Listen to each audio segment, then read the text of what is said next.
ನಮಸ್ಕಾರ ರಿವ್ಯೂ ಚಾನಲ್ಗೆ ಸ್ವಾಗತ. ನಾನು ಸೌಖ್ಯ ಗಾಂವ್ಕರ್. ಬಿಹಾರಕ್ಕೆ ಹಾರ್ತಿದ್ದಾರೆ ಡಿಕೆ ಶಿವಕುಮಾರ್. ಡಿಕೆಗೆ ಸಿಕ್ತ ಪ್ರಿಯಾಂಕಾ ಸಂದೇಶ, ಲೇಟೆಸ್ಟ್ ಮೆಸೇಜ್ ಡಿಕೆ ಶಿವಕುಮಾರ್ ಅವ್ರಿಗೆ ಬಂತ ಹೈಕಮಾಂಡ್ ನಾಯಕರ ಕಡೆಯಿಂದ. ರಾಜ್ಯ ಕಾಂಗ್ರೆಸ್ಗೆ ರಾಗ ಕೊಟ್ಟಿರುವ ಶಾಕ್. ಡೀಟೇಲ್ಸ್ ಇಡ್ತಾ ಹೋಗ್ತೀವಿ. ಮಿಸ್ ಮಾಡಿದ್ರೆ ನಮ್ಮ ಚಾನಲ್ನ ಸಬ್ಸ್ಕ್ರೈಬ್ ಮಾಡಿ, ನಿಮ್ಮ ಅಭಿಪ್ರಾಯ ಕಮೆಂಟ್ ಮಾಡಿ ತಿಳಿಸಿ. ಎಸ್ ವೀಕ್ಷಕರೇ, ಒಂದು ಸುದ್ದಿ ನೋಡಿರಬಹುದು ನೀವು. 14ನೇ ತಾರೀಕು ರಿಸಲ್ಟ್ ಬರ್ತಿದ್ದಂಗೆ ರಾಹುಲ್ ಗಾಂಧಿಯವರು ವಿದೇಶ ಪ್ರಯಾಣ ಕೈಗೊಳ್ಳುವುದು ಬಹುತೇಕ ಅಂತಿಮ ಆಗಿದೆ ಅನ್ನೋ ಸುದ್ದಿ ಬಂದಿದೆ. 15ನೇ ತಾರೀಕು ಸಿದ್ದರಾಮಯ್ಯನವರು ಹೋಗಬೇಕಿತ್ತು. ಅವ್ರು ಹೇಳಿದ್ದಾರೆ ಈಗ ಬಿಹಾರ ಚುನಾವಣೆ ಮುಗಿದ ಮೇಲೆ ಹೋಗ್ತೀನಿ ಅಂತ. 15, 16, 17 ಬಹುತೇಕ ಸಿದ್ದರಾಮಯ್ಯನವರು ಸಂಪುಟ ಮತ್ತು ಅಧಿಕಾರ ಹಂಚಿಕೆ ವಿಚಾರದಲ್ಲೆಲ್ಲ ಹೈಕಮಾಂಡಿಂದ ಕ್ಲಾರಿಟಿ ತಗೊಂಡು ಬರೋದು ಅಂತ ಫಿಕ್ಸ್ ಮಾಡ್ಕೊಂಡಿದ್ರು. ಆದರೆ ಅದಕ್ಕೂ ಮುಂಚೆನೆ 14ನೇ ತಾರೀಕೆ ರಾಹುಲ್ ಗಾಂಧಿಯವರು ವಿದೇಶ ಪ್ರಯಾಣ ಕೈಗೊಳ್ತಾರೆ. ಮತ್ತು 20ನೇ ತಾರೀಕಿಗೆ ಇಲ್ಲಿ ಬರಬೇಕಿತ್ತಲ್ಲ. ಡಿ ಕೆ ಶಿವಕುಮಾರ್ ಅವರು ಮುದ್ರೆ ಒತ್ತಿಸ್ಕೊಂಡಿದ್ರು 100 ಕಚೇರಿಗಳ ಶಂಕುಸ್ಥಾಪನೆ. ಆ ಪ್ರೋಗ್ರಾಮ್ ಕೂಡ ಸ್ವಲ್ಪ ದಿನಗಳ ಮಟ್ಟಿಗೆ ಪೋಸ್ಟ್ಪೋನ್ ಮಾಡಿ ಅನ್ನೋ ಸಂದೇಶ ಬಂದಿದೆ. ಅನ್ನೋ 100% ಖಚಿತ ಆಗಬೇಕು. 14ನೇ ತಾರೀಕೆ ಅವರು ಹೊರಡ್ತಾರಾ ವಿದೇಶಕ್ಕೆ ಅನ್ನೋದು ಗೊತ್ತಾಗಬೇಕು. ಸೊ 11ನೇ ತಾರೀಕು ಎಲೆಕ್ಷನ್ ಮುಗಿತಿದ್ದಾಗೆ ಡಿ ಕೆ ಶಿವಕುಮಾರ್ ಅವರು ಡೆಲ್ಲಿಗೆ ಹೋಗ್ತಿದ್ದಾರೆ. ಈಗಲೂ ಒಂದು ಸುತ್ತು 6ನೇ ತಾರೀಕು 7ನೇ ತಾರೀಕು 2 ದಿನ ಡೆಲ್ಲಿಯಲ್ಲೇ ಬಿಡಲಿದ್ದಾರೆ ಅನ್ನೋದು ಒಂದು ಸುದ್ದಿ. ಆದರೆ ಮತ್ತೊಂದು ಕಡೆ 11ನೇ ತಾರೀಕು ರಾಹುಲ್ ಗಾಂಧಿ ಅವ್ರ ಜೊತೆಗೆ ಮೀಟಿಂಗ್ ಫಿಕ್ಸ್ ಮಾಡ್ಕೊಳ್ತಿದ್ದಾರೆ. 11 ತಪ್ಪಿದ್ರೆ 12 ಅನ್ನೋದು ಒಂದಲ್ವಾ. ಡಿ ಕೆ ಶಿವಕುಮಾರ್ ಅವರು ಇದು ಬ್ಯಾಕ್ ಟು ಬ್ಯಾಕ್ ಕಳೆದ ಕೆಲವು ದಿನಗಳಿಂದ ಬ್ಯಾಕ್ ಟು ಬ್ಯಾಕ್ ಡೆಲ್ಲಿಯಲ್ಲಿ ಹೈಕಮಾಂಡ್ ನಾಯಕರ ಜೊತೆಗೆ ನಡೆಸ್ತಿರುವಂಥ ಮೀಟಿಂಗ್ಸು, ಸರಣಿ ಸಭೆಗಳು. ಈಗೇನು ಮಾಡ್ತಿದ್ದಾರೆ, ಡೆಲ್ಲಿಗೆ ಹೋಗಿ ಖರ್ಗೆ ಮತ್ತು ವೇಣುಗೋಪಾಲ್ ಅವ್ರ ಜೊತೆ ಮಾತುಕತೆ ಆಗುತ್ತೆ. ಮತ್ತು ಸೋನಿಯಾ ಗಾಂಧಿ ಅವರಿಂದ ಅವರು ಕೊಟ್ಟಿರುವ ಮಾತು ಮತ್ತೊಮ್ಮೆ ಖಚಿತಪಡಿಸ್ಕೊಂಡು ಬರೋದಕ್ಕೆ ತೀರ್ಮಾನ ಮಾಡಿದ್ದಾರೆ. ಈ ಸಲ ಡೆಲ್ಲಿ ಪ್ರಯಾಣದಲ್ಲಿ ಸೋನಿಯಾ ಮೀಟ್ ಮಾಡೋದಕ್ಕೆ ಮುಂದಾಗ್ತಿರೋದು ಡಿ ಕೆ. ಖರ್ಗೆ ಅವ್ರ ಜೊತೆ ಮಾತುಕತೆ ಮಾಡಿ, ವೇಣುಗೋಪಾಲ್ ಅವ್ರ ಜೊತೆಗೆ ಒಂದು ಸುತ್ತಿನ ಮಾತುಕತೆ.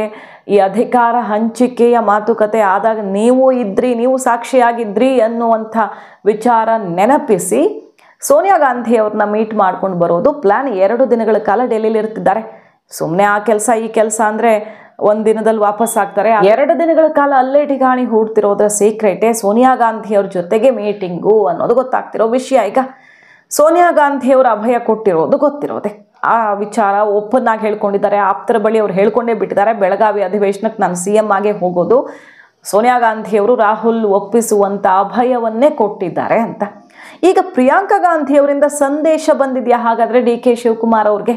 ರಾಹುಲ್ ಗಾಂಧಿಯವರು ಪಕ್ಷದ ಮುಖವಾಗಿ ಪಕ್ಷ ಸಂಘಟನೆ, ಚುನಾವಣೆ, ಯಾತ್ರೆ ಅಂತ ಓಡಾಡ್ತಿರ್ತಾರೆ. ಆದರೆ ಪಕ್ಷದ ಒಳಗಡೆ ಚಟುವಟಿಕೆಗಳನ್ನು ಎಲ್ಲ ಬಗೆಯ ಬಲ ಒಗ್ಗೂಡಿಸೋದು, ಆರ್ಥಿಕವಾಗಿ ಮತ್ತೊಂದು ಎಲ್ಲ ನಿಭಾಯಿಸ್ತಿರೋದು ಈಗ ಸದ್ಯಕ್ಕೆ ಪ್ರಿಯಾಂಕಾ ವಾದ್ರಾ ಅವರು. ಸೊ ಪ್ರಿಯಾಂಕಾ ವಾದ್ರಾ ಅವರು ಕೂಡ ಒಂದು ದೊಡ್ಡ ರೋಲನ್ನೇ ಪ್ಲೇ ಮಾಡ್ತಿದ್ದಾರೆ ಪಕ್ಷದಲ್ಲಿ. ಅವರೊಬ್ಬರು ಸಂಸದೆ ಆಗಷ್ಟೇ ಉಳ್ಕೊಂಡಿಲ್ಲ, ಪಾರ್ಟಿಯಲ್ಲಿ ಹೋಲ್ಡ್ ತಗೊಳ್ತಿದ್ದಾರೆ ಇತ್ತೀಚಿನ ವರ್ಷಗಳಲ್ಲಿ. ಹಾಗಾಗಿ ಪ್ರಿಯಾಂಕಾ ಗಾಂಧಿ ಅವರಿಂದಲೂ ಕೂಡ ಡಿ ಕೆ ಶಿವಕುಮಾರ್ ಪಕ್ಷದ ಭವಿಷ್ಯಕ್ಕೆ ದೊಡ್ಡ ಬಲವಾಗ್ತಾರೆ ಅನ್ನೋ ಕಾರಣಕ್ಕೆ ಗ್ರೀನ್ ಸಿಗ್ನಲ್ ಸಿಕ್ಕಿದೆ ಸೋನಿಯಾ ಮತ್ತು ಪ್ರಿಯಾಂಕಾ ಕಡೆಯಿಂದ. ಮತ್ತು ಆ ಸಂದೇಶ ಫ್ರೆಶ್ ಆಗಿ ಬಿಹಾರ ಚುನಾವಣೆಯ ಬಳಿಕ ಖಂಡಿತ ನೀವು ಅಂದ್ಕೊಂಡಿದ್ದಾಗತ್ತೆ ಅನ್ನೋ ಸಂದೇಶ ಬಂದಿದೆಯಾ? ಡಿ ಕೆ ಶಿವಕುಮಾರ್ ಬಣದಲ್ಲಿ ಆತ್ಮವಿಶ್ವಾಸ ಪುಟಿದೇಳೋದಕ್ಕೆ ಇದೇ ಕಾರಣನ? ಹಾಗಾದ್ರೆ ಇಷ್ಟೆಲ್ಲ ಗೊಂದಲಗಳು ಸೃಷ್ಟಿಯಾಗಿರೋದ್ರಿಂದ ಯಾರು ಹೇಳಿದ್ದಾರೆ? ರಾಹುಲ್ ಗಾಂಧಿ ಅವರು ಇನ್ನೂ ಮುದ್ರೆ ಒತ್ತಿಲ್ವಲ್ಲ ಅನ್ನೋ ಮಾತೇ ಸಿದ್ದರಾಮಯ್ಯ ಬಣಕ್ಕೆ ಅಸ್ತ್ರವಾಗ್ತಿರೋದ್ರಿಂದ ಸೋನಿಯಾ ಗಾಂಧಿ ಅವ್ರನ್ನ ಭೇಟಿಯಾಗಿ ಮತ್ತೊಮ್ಮೆ ಖಚಿತಪಡಿಸ್ಕೊಳ್ಳೋದು. ನೀವು ಮಾತು ಕೊಟ್ಟಿದ್ದೀರಿ, ಅದೇ ಮಾತನ್ನು ನಂಬಿಕೊಂಡು ನಾನಿದ್ದೀನಿ, ಪಕ್ಷಕ್ಕೆ ನನ್ನ ಕೊಡುಗೆ ಮತ್ತು ತ್ಯಾಗ ಎಲ್ಲ ಅವರು ಓಪನ್ ಆಗಿ ಹೇಳ್ತಿರ್ತಾರೆ. ಮತ್ತು ಸೋನಿಯಾ ಗಾಂಧಿ ಅವರು ಏನು ತ್ಯಾಗ ಮಾಡಿದ್ದಾರೆ ಅನ್ನೋದನ್ನು ಕಳೆದ ಒಂದು ವಾರದಿಂದ ಯಾವ ರೀತಿ ನೆನಪಿಸ್ತಿದ್ದಾರೆ ಹೋದಲ್ಲಿ ಬಂದಲ್ಲಿ ನೋಡ್ತಾ ಇದ್ದೀವಿ. ಸೋನಿಯಾ ಗಾಂಧಿ ಅವರು ಕೊಟ್ಟ ಮಾತಿನ ವಿಚಾರದಲ್ಲಿ ಡೈರೆಕ್ಟ್ ಮಾತುಕತೆಗೆ ಇಳಿತಿದ್ದಾರೆ ಡಿ ಕೆ ಶಿವಕುಮಾರ್ ಅನ್ನೋದು ವೆರಿ ಇಂಟ್ರೆಸ್ಟಿಂಗ್ ಡೆವಲಪ್ಮೆಂಟ್. ಸೊ 11ನೇ ತಾರೀಕು ರಾಹುಲ್ ಗಾಂಧಿ ಮೀಟಿಂಗ್ಗೆ ಡೇಟ್ ಕೇಳಿರೋದವರು, ತಪ್ಪಿದ್ರೆ 12ಕ್ಕೆ ಸಿಗ್ತಾರೆ ಅನ್ನೋ ನಂಬಿಕೆ.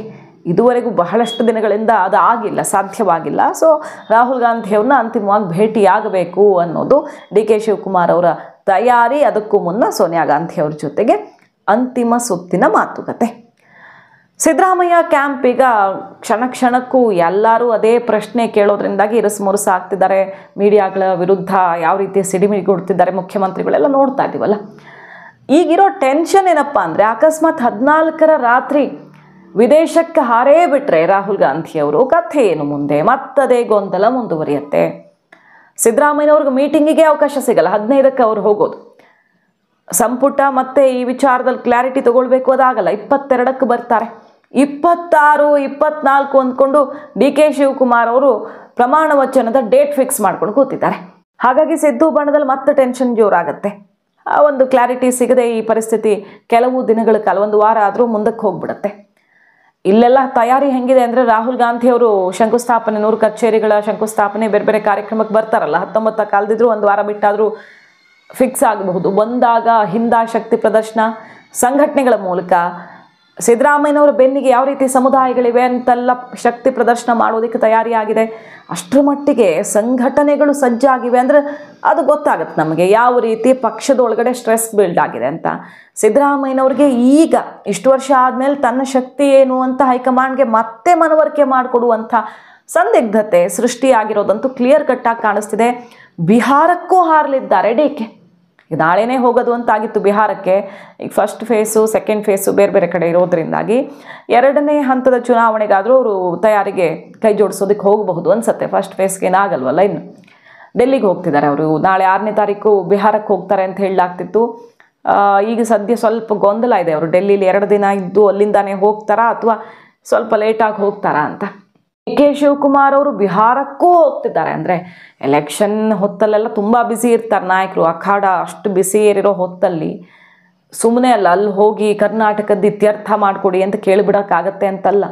ಆದರೂ ಕೆಲ ವಿಷಯಗಳನ್ನು ಚರ್ಚೆ ಮಾಡೋದಕ್ಕೆ ಅವಕಾಶ ಅಲ್ಲೂ ಬಿಡದೆ, ಬೆನ್ನು ಬಿಡದೆ ಅಂತಾರಲ್ಲ. DK ಶಿವಕುಮಾರ್ ಅವರು ಎಷ್ಟು ತರಾತುರಿಯಲ್ಲಿದ್ದಾರೆ ಅಂದರೆ, ಶತಾಯಗತ ಕುರ್ಚಿ ಪಡೆಯೋದು ಅನ್ನೋ ರೀತಿಯಲ್ಲಿ ಟಾರ್ಗೆಟ್ ಫಿಕ್ಸ್ ಮಾಡಿಕೊಂಡು ಈಗ ಬಿಹಾರಕ್ಕೂ ಹಾರ್ತಿದ್ದಾರೆ. ರಾಹುಲ್ ಗಾಂಧಿ ಅವರು ವಿದೇಶಕ್ಕೆ ಹಾರಿಬಿಟ್ರೆ ಮತ್ತೆ ಗ್ಯಾಪ್ ಸೃಷ್ಟಿ ಆಗಿಬಿಡುತ್ತೆ. ಅಷ್ಟರೊಳಗೆ ಮುದ್ರೆ ಒತ್ತಿಸ್ಕೊಳ್ಳೋದು ಅವ್ರು ತಲೆ ಬಿಸಿ. ಸೋನಿಯಾ ಪ್ರಿಯಾಂಕಾ ಕಡೆಯಿಂದ ಕ್ಲಿಯರ್ ಆಗಿರೋದ್ರಿಂದಾನೇ ಅವರು ಈಗ ರಾಹುಲ್ ಅವರ ಹಿಂದೆ ಬಿದ್ದಿರೋದು. ಇಲ್ಲವಾದಲ್ಲಿ ಫಸ್ಟ್ ಸೋನಿಯಾ ಮೊರೆ ಹೋಗ್ತಿದ್ರು ಅವರು. ಸೋನಿಯಾ ಒಪ್ಪಿಸ್ಕೊಂಡು ಆಮೇಲೆ ರಾಹುಲ್ ಗಾಂಧಿ ಅವ್ರ ಹತ್ರ ಹೋಗ್ತಿದ್ರು. ಈಗ ಅಭಯ ಸಿಕ್ಕಿರೋದ್ರಿಂದ ಒಮ್ಮೆ 1-to-1 ಮೀಟಿಂಗ್ ರಾಹುಲ್ ಗಾಂಧಿ ಅವ್ರ ಜೊತೆ ಬೇಕಾಗಿದೆ ಅವ್ರಿಗೆ. ಬಿಹಾರಕ್ಕೂ ಹಾರ್ತಿದ್ದಾರೆ. ಅಲ್ಲಿ ಬಹುಶಃ ಪ್ರಿಯಾಂಕಾ ಗಾಂಧಿ ಅವರೇನಾದರೂ ಮಾತುಕತೆಗೆ ಸಿಗಬಹುದಾ? ಪ್ರಚಾರದಲ್ಲಿ ಬ್ಯುಸಿ ಆಗಿರೋ ಬೇರೆ ಬೇರೆ ನಾಯಕರು, ಸುರ್ಜೇವಾಲಾ ಅವರು, ಅವ್ರ ಜೊತೆ ಎಲ್ಲ ಇನ್ನೊಂದು ಸುತ್ತಿನ ಮಾತುಕತೆ ಮಾಡೋದು ಎಲ್ಲ ಪ್ಲಾನ್ ಇದೆ. ಸೊ DK ಶಿವಕುಮಾರ್ ಅವರು ಈ ಸಲ ಹಠ ಸಾಧಿಸೋದಕ್ಕೆ ಹೆಂಗೆ ನಿಂತಿದ್ದಾರೆ ಅಂದರೆ, ಜಾತಕದಲ್ಲೂ ಯೋಗ ಇದೆ, ವಾತಾವರಣನೂ ಪೂರಕವಾಗಿದೆ, ಖಂಡಿತ ಈ ಸಲ ಮಿಸ್ ಆಗಲ್ಲ ಅನ್ನೋದು ಅವರ ಬಣದ ಆತ್ಮವಿಶ್ವಾಸ. ಅಷ್ಟು ಓಪನ್ ಆಗಿ ಮಾತಾಡಿದಾರಂತೆ.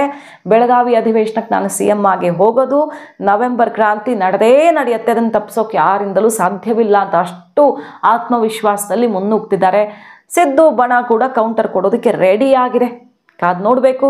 ಸದ್ಯಕ್ಕೆ ಈ ಸಂಪುಟ ವಿಸ್ತರಣೆ ವಿಚಾರದಲ್ಲೆಲ್ಲ ಕುರ್ಚಿ ಉಳಿಸ್ಕೊಳ್ಳೋಕೆ ಯಾರು ಡೆಲ್ಲಿಗೆ ಬರಬೇಡಿ ಅಂತ ಖರ್ಗೆ ಅವರು ಖಡಕ್ ಸಂದೇಶ ಕೊಟ್ಟು ಬಿಟ್ಟಿದ್ದಾರೆ. ಅದರ ಬಗ್ಗೆ ಎಲ್ಲ ನೀವು ತಲೆ ಕೆಡಿಸ್ಕೊಳ್ಳೋದು ಬೇಡ. ಬಿಹಾರ ಚುನಾವಣೆ ಆದಮೇಲೆ ಕರ್ನಾಟಕದಲ್ಲಿ ಏನಾಗಬೇಕೋ ಅದಾಗತ್ತೆ ಅನ್ನೋ ಖರ್ಗೆ ಅವರ ಸಂದೇಶ ಕೂಡ ಇಂಪಾರ್ಟೆಂಟ್ ಆಗ್ತಿದೆ. ಇಲ್ಲಿ ಯಾರೂ ಬರಬೇಡಿ, ಡೆಲ್ಲಿಲಿ ಇಂದಿರಾ ಭವನದ ಹತ್ರ ಒಬ್ಬರು ಬಂದದ್ದು ಕಂಡ್ರೆ ಸರಿ ಇರಲ್ಲ ಅನ್ನೋ ರೀತಿಯಲ್ಲಿ ಎಚ್ಚರಿಕೆ ಕೊಟ್ಟಿದ್ದಾರೆ.